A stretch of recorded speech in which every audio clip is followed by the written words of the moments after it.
Hello friends, this is Suman and welcome to electric classes. बात करेंगे RSM SSB JE exam के pattern की, exam के बारे में। एग्जाम किस तरह से अटेम्प्ट करना है। एग्जाम से पहला दिन है आज, जो ऑलमोस्ट खत्म होने वाला है और रात आने वाली है। और कल आपका एग्जाम है 18 ऑफ मई को। आपका एग्जाम जो है शेड्यूल्ड है 18 ऑफ मई से। तो आपका एग्जाम कल से स्टार्ट होने वाला है। एग्जाम के टाइम पे आपको किस किस तरह की चीजों को ध्यान में रखना है, कौन सी चीजें अवॉइड करनी है, क्या करना है क्या नहीं करना है, किस तरह से पेपर अटेम्प्ट करना है, और एग्जाम से पहले दिन आपको क्या क्या चीजें करनी है, वो सारी चीजों के बारे में यहाँ पर डिस्कस करेंगे हम। तो आई होप आप सबकी प्रिपरेशन अच्छे से हो चुकी है अभी तक, क्योंकि एग्जाम तो कल से स्टार्ट है आपका। तो पहले अपन बात करेंगे कि आप जिन भी बच्चों का एग्जाम कल है 18 ऑफ मई को, आज है 17 मई, तो आज आपको क्या करना है वो सारी चीजें यहाँ पे देखेंगे पहले। तो उसके बाद सारे बच्चों के लिए हैं जो ये आज क्या करना है, या फिर जिनका 19 को एग्जाम है उनको कल क्या करना है, 2 दिन पहले क्या करना है, जिनका भी 3 दिन बाद में एग्जाम है या 2 दिन बाद में एग्जाम है, वो सबके लिए इम्पोर्टेंट है। उसके अलावा अपन देखेंगे कि एग्जाम के टाइम पे आपको किस किस तरह की चीजों को ध्यान में रखना है, कैसे अटेम्प्ट करना है आपको पेपर, किस तरह से क्वेश्चन जो है सोल्व करने हैं, वो सारी चीजें यहाँ पे डिस्कस करेंगे। तो चलिए स्टार्ट करते हैं। सबसे पहले आपको देखना है कि आज आपके पास बहुत कम टाइम बचा है, जिनका भी कल एग्जाम होने वाला है, सुबह के बैच में या फिर शाम के बैच में भी बात करें तो सबसे पहले तो आपको क्या कर लेना है, जैसे भी मैंने आपको पहले बताया था, जब आपका एग्जाम डेट आया था उसी टाइम पे बताया था कि किस तरह से आपको प्रिपरेशन करनी है। प्रिपरेशन के साथ साथ आपको शॉर्ट नोट्स जो है प्रिपेयर कर लेने हैं, ताकि एग्जाम के टाइम पे आपके काम आ सके। और आज जो है सबसे ज्यादा इम्पोर्टेंस जो है शॉर्ट नोट्स की ही है, क्योंकि कल तो आपका एग्जाम है। तो आप किस तरह से पूरा अगर रिवाइज करना चाहेंगे तो सिर्फ शॉर्ट नोट्स रिवाइज कर सकते हैं।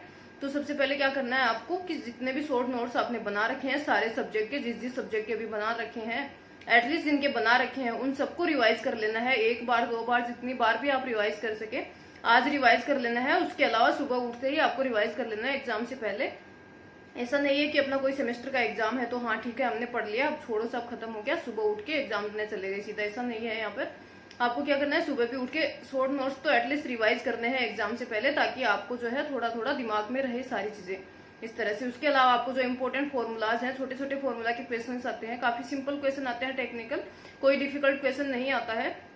और काफी जो है क्वेश्चन मैंने आपको करवा दिए हैं एमसीक्यू सीरीज में, या फिर जो आपने टेस्ट अटेम्प्ट किए हैं क्विज जो है टेलीग्राम पे उनके ऊपर, तो आपको थोड़ी सी प्रैक्टिस हो गई होगी उनके, थोड़ा आइडिया लग गया होगा किस तरह के क्वेश्चन आने वाले हैं, उसी लेवल के क्वेश्चन आएंगे एग्जाम के अंदर। तो आपको फॉर्मूला रिवाइज कर लेने हैं, जो भी आपने फॉर्मूला आपको इम्पोर्टेंट लगे हैं अभी तक के, और जो भी आपने लिख रखे हैं। इसके अलावा शॉर्ट नोट्स रिवाइज कर लेने हैं आपको, ठीक है।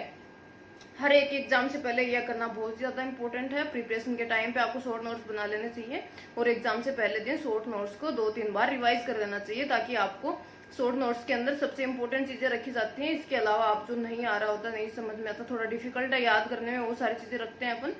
तो इस सारे चीजों को अगर रिवाइज करते हैं तो काफी बेनिफिट रहेगा आपको। इसके अलावा जो है आपका क्या करना है, रिवाइज करने के अलावा अगर आपके पास थोड़ा बहुत भी टाइम बचता है तो आपको कोई भी एग्जाम का, कोई भी टेक्निकल एग्जाम का प्रीवियस ईयर का पेपर होगा, किसी भी एग्जाम का। राजस्थान में इतनी सारी एग्जाम्स होती है, जैसे आरएसईबी का एग्जाम है उसका पेपर अवेलेबल नहीं होता खैर, लेकिन आरएसएम एसएसबी जेई के प्रीवियस ईयर के पेपर्स हैं, या फिर पॉलिटेक्निक कॉलेज के, आईटीआई, इस तरह के प्रिंसिपल के, या फिर पॉलिटेक्निक असिस्टेंट प्रोफेसर के, या फिर अदर स्टेट के भी जो असिस्टेंट इंजीनियर या जूनियर इंजीनियर एग्जाम्स के पेपर होते हैं, उनमें से किसी भी एक एग्जाम का पेपर जो है आपको अटेम्प्ट करना है टाइमर के साथ में, ठीक है। ताकि आप ये लगा सके, पता आइडिया लगा सके कि आप किस तरह से अटेम्प्ट करेंगे पेपर को, स्पीड क्या रहेगी आपकी, और आप इतने टाइम में अटेम्प्ट कर पा रहे हैं या नहीं कर पा रहे हैं, आपकी एक प्रैक्टिस रहेगी एग्जाम से पहले दिन अगर थोड़ा सा अटेम्प्ट करेंगे इस तरह का। तो टाइमर के साथ आपको जो है एक पेपर आपको यहाँ पे अटेम्प्ट कर लेना है, किसी भी एग्जाम का कर सकते हैं आप। अगर आरएसएम एसएसबी का करेंगे तो ज्यादा अच्छा रहेगा, क्योंकि उसमें पूरा आपका आ जाएगा पैटर्न क्या है, नॉन टेक्निकल और टेक्निकल का कितना रेशियो रहता है, उस तरह से आप उसको कर सकते हैं, ठीक है। उसके बाद बात करते हैं एग्जाम के टाइम में क्या करना है आपको। पेपर अटेम्प्ट करना है, आपका पेपर ऑफलाइन होने वाला है जहां तक मुझे आइडिया है इसका, और उसके अलावा आपको ओएमआर शीट भरनी है उसके अंदर। तो ऑफलाइन पेपर है, आपको क्या करना है उसके अंदर, सबसे पहले अपन डिस्कस करेंगे किस तरह से आपको पेपर सोल्व करते जाना है, क्वेश्चंस किस तरह अटेम्प्ट करने हैं। तो सबसे पहले आपका पता है पेपर के अंदर सबसे पहले नॉन टेक्निकल क्वेश्चन आते हैं, नंबर ऑफ 40 क्वेश्चन होते हैं एटलीस्ट। उसके बाद आपका टेक्निकल सेक्शन स्टार्ट होता है। दोनों की बात करें या तो सिर्फ इलेक्ट्रिकल वालों की, तो उसमें भी यही होता है। इलेक्ट्रिकल एंड मैकेनिकल की बात करें तो पहले इलेक्ट्रिकल सेक्शन आ जाता है, उसके बाद में मैकेनिकल सेक्शन आता है। उसमें लिखा रहता है कि इतने क्वेश्चंस जो है वो इलेक्ट्रिकल के लिए हैं तो वही आपको अटेम्प्ट करने हैं। उसके बाद में मैकेनिकल वालों के लिए है तो वो मैकेनिकल वालों को अटेम्प्ट करने हैं, और नॉन टेक्निकल पार्ट है वो दोनों के लिए कॉमन होता है इस तरह से। तो जब आप पेपर अटेम्प्ट करने लगेंगे तो पहले स्टेप में आपको क्या करना है, जितने भी क्वेश्चन आप अटेम्प्ट करते जा रहे हैं स्टार्टिंग से, तो जो क्वेश्चन इजीली आपको आ रहे हैं, एकदम आ रहे हैं कि कोई डाउट नहीं है, आपको क्लियर है कि हाँ ये क्वेश्चन आपको आ रहा है, वो सारे क्वेश्चन आपको करते जाने हैं, फटाफट करते जाने हैं। उसके साथ साथ में आपको क्या करना है, जो क्वेश्चन कुछ ऐसे हैं जिसके अंदर डाउट रहता है, जैसे 4 ऑप्शन दे रखे हैं तो उसके अंदर ऐसे लगेगा हाँ 2 ऑप्शन तो इसमें बिल्कुल नहीं हो सकते, लेकिन उसके अंदर 2 ऑप्शन इस तरह के जिसमें डाउट है कि ये भी हो सकता है या ये भी हो सकता है। इस तरह के काफी क्वेश्चंस हमें मिलते हैं एग्जाम के अंदर, जब हमें एटलीस्ट 2 जो ऑप्शंस होते हैं उसके अंदर डाउट होता है कि इसमें से कौन सा करेक्ट होगा, दोनों ही एक जैसे से लगते हैं या फिर दोनों ही चीजें से लगते हैं कि हाँ ये भी सही हो सकता है या फिर ये भी सही हो सकता है। तो उसको क्या करना है, आपको गोला लगा देना, उसको सर्कल कर देना है क्वेश्चन को, जो क्वेश्चन में आपको थोड़ा सा डाउट है। ऐसा नहीं कि 4 में से आपको, जैसे 5 ऑप्शन है तो 4 में ही डाउट हो रहा है कि एक ही तो नहीं समझ, एक ही समझ में आ रहा है कि ये नहीं हो सकता, बाकी 4 में कोई भी हो सकता है, इस तरह का डाउट नहीं रखना है। जिनके अंदर कम से कम 2 ऑप्शन के अंदर आपको डाउट लग रहा है कि हाँ इन दोनों में से कोई एक हो सकता है, उस क्वेश्चन को क्या करना है, आपको गोला कर लेना है। बाद में देखेंगे उसका क्या करना है आपको, ठीक है। इसके अलावा कुछ क्वेश्चन ऐसे आते हैं, कम से कम 5-7 क्वेश्चन तो ऐसे आते हैं जो हमें ना तो कभी पढ़े हैं, ना हमें समझ में आ रहे हैं, या फिर पढ़े तो हैं लेकिन हमें बिल्कुल समझ में नहीं आ रहे हैं क्या कहना चाहते हैं, या फिर घुमा फिरा के पूछा गया, या फिर हमने वो पार्ट छोड़ दिया था सिलेबस का जहां से क्वेश्चन आ रहे हैं। तो वो वाले क्वेश्चन क्या करना है, आपको क्रॉस मार्क लगा देना है। इस तरह के क्वेश्चंस को कम से कम 5-7 क्वेश्चन ऐसे होते हैं हर एक एग्जाम के अंदर जो अपन को नहीं समझ में आते, या फिर ऐसे लगता है कि ये तो मैंने पढ़ा ही नहीं था, या फिर ये तो मेरे सिलेबस में नहीं था, इस तरह से आपको लगता है, ठीक है। उनको आपको कर देना, क्रॉस मार्क कर देना है वहां पे। तो 3 हो गए आपके, एक क्वेश्चन सारे आ रहे हैं आपको, उनको करते जाना है। दूसरे आपको क्वेश्चन के 2 ऑप्शन या 3 ऑप्शन में डाउट लग रहा है, उनको गोला कर देना है। इसके अलावा कुछ क्वेश्चन ऐसे हैं जो बिल्कुल नहीं आ रहे, उनको क्रॉस लगा देना, ठीक है। तो पहले स्टेप में आपके जो क्वेश्चन आपको फटाफट आ रहे हैं वो सारे क्वेश्चन आप सोल्व करते चले जाएंगे, इसलिए आप फटाफट से उन सारे क्वेश्चन को सोल्व कर लेंगे। जो आपको बिल्कुल भी नहीं आ रहे हैं, बिल्कुल भी नहीं आ रहे हैं, उनके अंदर दिमाग नहीं लगाना है अपन को, क्योंकि वो टाइम वेस्टिंग है। और इस बार आपका नेगेटिव मार्किंग भी है 1/4, जहां तक मुझे ध्यान है। वो भी आपको इम्पोर्टेंट चीज है, फैक्टर है, डिसाइडिंग फैक्टर है, उसको आपको दिमाग में रखना है। ऐसा कोई भी क्वेश्चन आपको बिल्कुल नहीं छेड़ना है या टाइम वेस्ट नहीं करना है जो आपको बिल्कुल नहीं आ रहा हो, जो समझ में ही नहीं आ रहा हो। उस क्वेश्चन के अंदर टाइम वेस्ट करने का मतलब है आपका नुकसान होने वाला है वहां पर, तो उस क्वेश्चन को बिल्कुल छेड़ना नहीं है। ऐसे क्वेश्चन को आपको क्रॉस मार्क करते जाना है। इसके अलावा जो डाउट वाले हैं उनको थोड़ा थोड़ा आपको पहले स्टेप में देख लेना है कितना डाउट हो रहा है आपको, लेकिन उनपे ज्यादा टाइम वेस्ट नहीं करना है, और जो क्वेश्चन फटाफट आ रहे हैं वो करते जाना है। सेकंड स्टेप में क्या करना है आपको, जो भी क्वेश्चंस आपने गोला लगाया था, जिनको सर्कल किया था, उन सारे क्वेश्चंस को आपको देखना है, भी ज्यादा दिमाग लगाना है उसके अंदर, क्योंकि 2 ऑप्शन में कंफ्यूजन था तो हो सकता है आपको इस बार में सेकंड जो अटेम्प्ट कर रहे हैं तो आपको समझ में आ जाए कि दोनों में से कौन सा हो सकता है। थोड़ा सा आप दिमाग लगाएं, क्योंकि इतने सारे क्वेश्चन आप कर चुके हैं ऑलरेडी। उसके बाद आपको थोड़ा लगता है कि हाँ ठीक है ये मैं कर लूंगा या कर लूंगी, तो उसके अंदर से आप काफी क्वेश्चंस जो है सोल्व कर सकते हैं। जैसे 2 या 3 ऑप्शन में डाउट है तो उनमें से ऑलमोस्ट जैसे 10 क्वेश्चन है तो एटलीस्ट 8 क्वेश्चन आप सोल्व कर सकते हैं सेकेंड अटेम्प्ट में, ठीक है। क्योंकि उस टाइम पे आप एक राउंड में काफी क्वेश्चन कर चुके होते हैं, तो आपका थोड़ा कॉन्फिडेंस बूस्ट हो जाता है और आपको लगता है कि हाँ ये क्वेश्चन भी मैं इजीली सोल्व कर लूंगा, तो इतने सारे क्वेश्चन आप सोल्व कर सकते हैं। उसके बाद क्या करना है, थर्ड स्टेप आएगी आपकी। जैसे सेकंड स्टेप में सर्कल वाले क्वेश्चंस जो है उनको अच्छे से आपने देख लिया, अटेम्प्ट कर लिया है, उसमें बहुत सारे क्वेश्चन आपको आ गए हैं तो वो भी आपने टिक मार लिए हैं। थर्ड स्टेप में क्या करना है, आपको फिर से रीचेक करना है जितने क्वेश्चंस आपने कर लिए हैं, अटेम्प्ट कर लिए हैं। आपको लगता है जैसे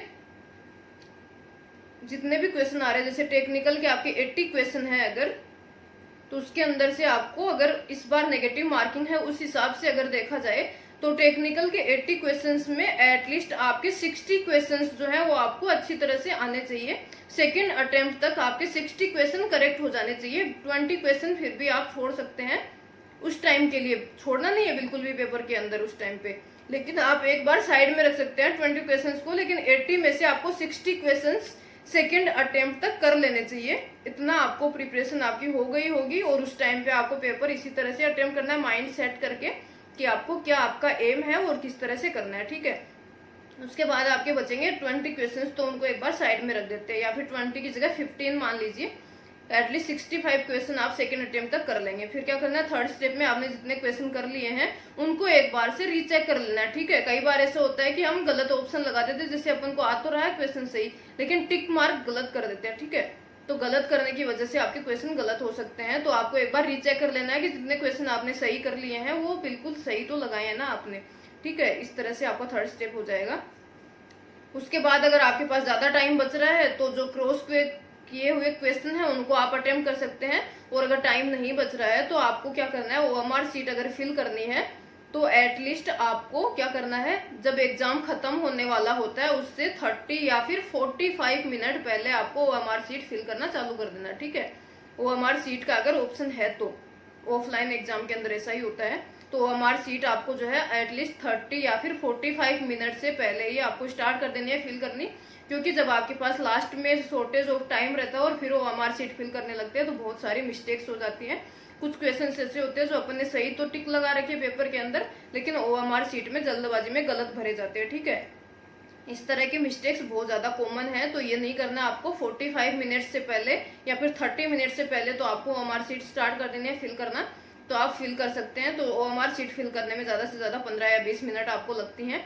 उसके बाद भी अगर 10-15 मिनट आपके पास बचती हैं सब कुछ करने के बाद भी, तब आपने जो क्रॉस किए हुए क्वेश्चन है उनको चेक कर सकते हैं। उनके अंदर से 4-5 क्वेश्चन तो एटलीस्ट आपको आ ही जाएंगे थोड़ा बहुत दिमाग लगाने के बाद, ठीक है। तो इस तरह से आप जो है पेपर अटेम्प्ट करने का एक स्ट्रेटजी अपना सकते हैं वहां पर। इससे आपका टाइम सेविंग होगा। इस तरह की स्ट्रेटजी आप अपनाते हैं तो बहुत ज्यादा आपका टाइम मैनेजमेंट अच्छे से होता है, टाइम बचता है आपके पास, क्वेश्चन जो है कम टाइम में सोल्व कर पाते हैं और आपका टाइम वेस्ट नहीं होता बिल्कुल भी। और लास्ट में भी आपके पास टाइम बचता है कि जो क्वेश्चन बिल्कुल ही नहीं आ रहे हैं उनको थोड़ा सा और दिमाग लगा सके। इस तरह से आप जो है अपना टाइम मैनेजमेंट करके कम टाइम के अंदर अच्छे से क्वेश्चन अटेम्प्ट कर सकते हैं और आपके पास टाइम भी बच सकता है। ओएमआर शीट भी आप अच्छे से जो है टाइम लेकर फिल कर सकते हैं, बिल्कुल क्लियरिटी के साथ फिल कर सकते हैं, बिल्कुल कंफ्यूजन के बिना फिल कर सकते हैं और आपका जो है अच्छे से पेपर भी अटेम्प्ट कर सकते हैं। इस तरह से आपको जो है काफी बेनिफिट होगा अगर इस तरह की स्ट्रेटजी आप अपनाते हैं, ठीक है। तो ये आपका हो गया है, ओएमआर शीट फिल कर देंगे। उसके बाद टाइम बच रहा है तो क्रॉस वाले क्वेश्चन आप वहां पे सोल्व कर सकते हैं, तो उसमें से भी 4-5 क्वेश्चन आ जाएंगे आपके। लेकिन आपको जो है एक क्राइटेरिया फिक्स कर लेना है, जैसे आपका एटलीस्ट 120 क्वेश्चन का पेपर है, मुझे ध्यान नहीं आ रहा कि कितने क्वेश्चन आएंगे पेपर के अंदर, तो लेकिन जितने भी जैसे 100 नंबर ऑफ क्वेश्चन अगर आपके पास आ रहे हैं एग्जाम के अंदर, तो उसके अंदर से कम जो है आपको जितना भी हो सके एटलीस्ट 90 क्वेश्चंस आपको कर लेने हैं, ठीक है। नॉन टेक्निकल की बात यहाँ पे मैं नहीं करूंगी। नॉन टेक्निकल में कई बार इस तरह के क्वेश्चन आते हैं कि समझ में ही नहीं आते और फिर अगर उनको अपन गलत मार्क कर देते हैं तो उससे अपना नेगेटिव मार्किंग की वजह से बहुत ज्यादा लॉस हो जाता है। तो टेक्निकल की बात करें तो टेक्निकल के अगर आपके 100 क्वेश्चन है, जैसे जहां तक मुझे ध्यान है 80 क्वेश्चन होंगे, लेकिन अगर जितने भी क्वेश्चन है उसके अंदर से आपको 10 क्वेश्चन नहीं आ रहे तो चलो ठीक है, आप उसके ऊपर डेडलाइन पे चले जाएंगे, लेकिन उससे ज्यादा नहीं होना चाहिए कि आपको 15 क्वेश्चन नहीं आ रहे, 20 क्वेश्चन नहीं आ रहे हैं। इस बार कट ऑफ जो है आपका बिल्कुल अलग जाने वाला है, सिनेरियो बिल्कुल अलग होने वाला है। नेगेटिव मार्किंग की वजह से सारा जो है आपका चेंज होने वाला है, डिसाइडिंग फैक्टर सारे चेंज हो जाएंगे यहाँ पर। तो आपको ये करना है कि टेक्निकल के अंदर जितना ज्यादा हो सके आपको क्वेश्चन करेक्ट करने हैं वहां पे, ठीक है। तो अगर 100 क्वेश्चन है एग्जाम पेपर के अंदर तो आपको कम से कम 85 या फिर 90 क्वेश्चन वहां पे करेक्ट करने हैं, ठीक है। अगर 10 नंबर ऑफ क्वेश्चंस आपको नहीं आ रहे तो समझा जा सकता है कि ये सबके साथ होता है। कम से कम 5-7 क्वेश्चन तो ऐसे होते ही हैं एग्जाम में जो किसी को भी समझ में नहीं आ रहे होते हैं, वहां पर आपका कोई लॉस नहीं है। लेकिन इलेक्ट्रिकल की बात करें तो बहुत कम नंबर ऑफ वैकेंसीज हैं, इलेक्ट्रिकल के नंबर ऑफ पोस्ट बहुत कम है, तो आपको कम से कम 100 में से 90 क्वेश्चंस वहां पे करने हैं, सोल्व करने हैं, किसी भी तरह से सोल्व करने हैं, टाइम को आपको मैनेज करके अच्छे से, ठीक है। इसीलिए इस तरह की स्ट्रेटजी आपके लिए यूजफुल रहेगी। टेक्निकल की नॉन टेक्निकल की बात करें तो उसके अंदर आपको अगर आ रहे हैं तो ही आप कर पाएंगे, नहीं आ रहे तो उसमें दिमाग भी नहीं लगा सकते, या फिर ऐसा भी नहीं कि कोई फॉर्मूला लगाए या फिर किसी तरह की कैलकुलेशन करे, ऐसा कुछ नहीं हो सकता उसमें। तो जितना आ रहा है उतना करना है, जो नहीं आ रहा है तो आपको लॉस नहीं करना है अपना नेगेटिव मार्किंग की वजह से। गलत आंसर जो है नहीं लिखना है उसके अंदर, जो आपको आ रहे हैं वो आप कर सकते हैं करेक्ट। बाकी सबसे ज्यादा फोकस करेंगे आप टेक्निकल पे। वैसे इस एग्जाम के अंदर अगर बात करें तो नॉन टेक्निकल जिनका ज्यादा अच्छा रहेगा उनके लिए ज्यादा बेनिफिशियल रहेगा, लेकिन नॉन टेक्निकल अगर आपका अच्छा नहीं है और टेक्निकल अच्छा है तो टेक्निकल के अंदर आप इम्प्रूवमेंट कर सकते हैं। 100 के अंदर से 95 क्वेश्चन आप करेक्ट करते हैं तो जिसको नॉन टेक्निकल पूरा भी आ रहा होता है उससे भी ज्यादा बेनिफिट रहेगा आपको। तो इस तरह से आपको जो है पेपर अटेम्प्ट करना है एक तरह से, इसके अलावा कोई चीज नहीं है आप बताने जैसी, क्योंकि एग्जाम तो है ही आपका कल से। तो आपको यही सारी चीजें आपको अभी ध्यान में रखनी है कि आज क्या करना है। आपको शॉर्ट नोट्स रिवाइज करने हैं, फॉर्मूलाज रिवाइज करने हैं, पेपर एक आपको जो है सोल्व कर लेना है किसी भी एग्जाम का, क्योंकि काफी छोटे छोटे पेपर आते हैं तो आप फटाफट उनको कर सकते हैं टाइमर के साथ में। और उसके बाद आपको एग्जाम के टाइम पे क्या क्या चीजें करनी है वो आपको उसी टाइम पे देख लेना है। जैसे एग्जाम स्टार्ट होने वाला है उस टाइम पे आपको दिमाग में रख के चलना है कि आपका एम क्या है, कितने क्वेश्चन है, कितने टारगेट है आपका, क्या क्या करना है आपको, वो सारी चीजें आपको वहां पर देखनी है। तो इस तरह से आप अगर पेपर अटेम्प्ट करते हैं तो आपके चांसेस बहुत ज्यादा बढ़ जाते हैं पेपर सोल्व करने के भी, उसके अलावा सिलेक्शन के भी। ठीक है, तो आपके ये सब चीजें हैं। उसके अलावा नेगेटिव मार्किंग का ध्यान रखना है, क्योंकि आज से पहले कभी नेगेटिव मार्किंग थी नहीं इस एग्जाम में, लेकिन अब से नेगेटिव मार्किंग स्टार्ट हो गई है, तो इसलिए आपको बचना है उन चीजों से जो आपकी गलत हो सकती हैं। तो सबसे ज्यादा ध्यान रखना है इस चीज के ऊपर। And all the very best for the exam. Thank you so much and have a nice day.